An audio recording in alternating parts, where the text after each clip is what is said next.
নগদের ই মানির ব্যাপারটা হচ্ছে এবার অ্যাবসলিউটলি রাইট। মানি ক্রিয়েশনের ক্ষমতা একমাত্র বাংলাদেশ ব্যাংকেরই, আইনগতভাবে বাংলাদেশের কন্টেক্সে যে কোনো সেন্ট্রাল ব্যাংকের এই ক্ষমতাটা এককভাবে থাকে, অন্য কারো এই ক্ষমতা থাকে না, সরকারেরও থাকে না। এখন কথাটা হচ্ছে যে এটা তারা করেছে এবং it is absolutely positively illegal, এবং সেই জন্যই আমরা বলছি তারা প্রতারণা করেছে, তারা জালিয়াতি করেছে, তারা নতুন মানে এটা নকল করে টাকা ছাপানোর মতো, ইকুইভ্যালেন্ট টু দ্যাট।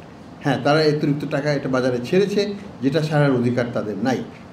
আইন হচ্ছে 1 টাকা ব্যাংকে রেখে 1 টাকার ই মানি ক্রিয়েট হবে, কিন্তু তারা যে টাকা ব্যাংকে রেখেছে তার চাইতে 650 কোটি টাকা বেশি ই মানি ক্রিয়েট করেছে, অর্থাৎ এটা তো জালিয়াতি।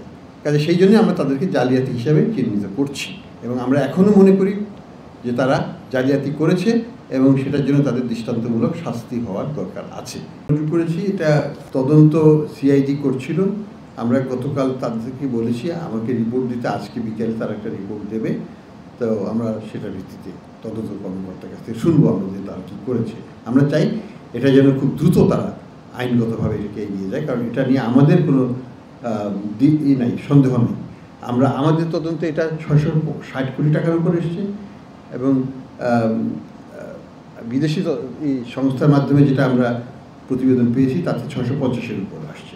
কাজে এটা হয়েছে, এটা নিয়ে কোনো সন্দেহের কিছু নেই।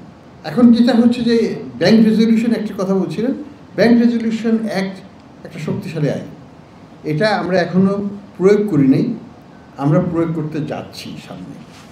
এটা প্রয়োগ করার আগে আমাদেরকে যথেষ্ট হোমওয়ার্ক করতে হবে, প্রস্তুতি নিতে হবে, তারপরে আমরা এটাতে এবং ধাপে ধাপে যাবো। আমরা একবারে সবগুলো জায়গায় ইন্টারভেনশন করলে আমরা এটাকে ম্যানেজ করতে পারবো না, আমরা ম্যানেজেবল ওয়েতে এটা করার চেষ্টা করব।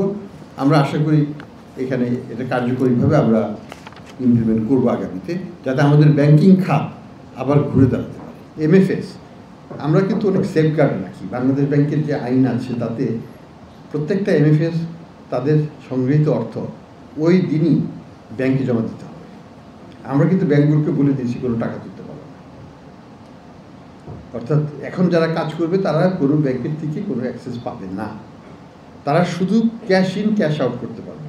অর্থাৎ আমার কাছে 1000 টাকা যদি কেউ দেয়, আমি 1000 টাকা ওই দিকে দিয়ে দিতে পারি, নতুন করে ব্যাংকের থেকে নেট আউটফ্লো করতে পারবে না। এটা আমরা আমাদের ইনফর্মালি আমরা এটাকে স্টার্ট করে রেখেছি, যাতে কোনো বড় রকমের কোনো ক্ষতি করতে না পারে। আমাদের সক্ষমতা তো আমরা তৈরি করছি, বাড়ানোর চেষ্টা করছি। আমাদের অবশ্যই আমাদের দুর্বলতা আছে, কোনো সন্দেহ নেই, আমরা সেটাকে ওভারকাম করার চেষ্টা করছি। এখন কথা সেই জন্যই আমি বললাম যে আমরা ধাপে ধাপে এগোবো, একবারে সবগুলো 14টা ব্যাংক আমরা রেডি করতে পারবো না, বা 14টা বা আরও বেশি ব্যাংক হয়তো আসতে পারে, সেগুলোকে আমরা হ্যান্ডেল করবো। আমরা ধাপে ধাপে এগোবো, আমাদের সক্ষমতা অনুযায়ী আমরা এগোবো। যেটুকু গিলতে পারবো না সেটুকু প্লেটে নেব না, যেটুকু খেতে পারবো সেটুকুই নেব।